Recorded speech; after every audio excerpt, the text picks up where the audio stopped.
بسم الله الرحمن الرحیم. السلام علیکم ملګرو.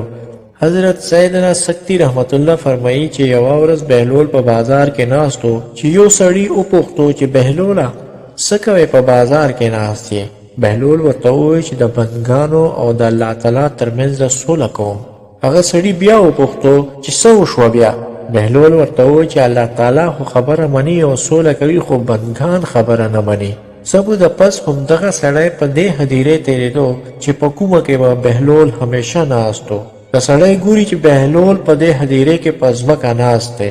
دغه سړی ورغلو او ورته وویل چې یا بهلوله په هدیرې کې څه له ناست یې؟ بهلول ورته وویل چې د بندګانو او د الله تعالی ترمنځ سوله کوم.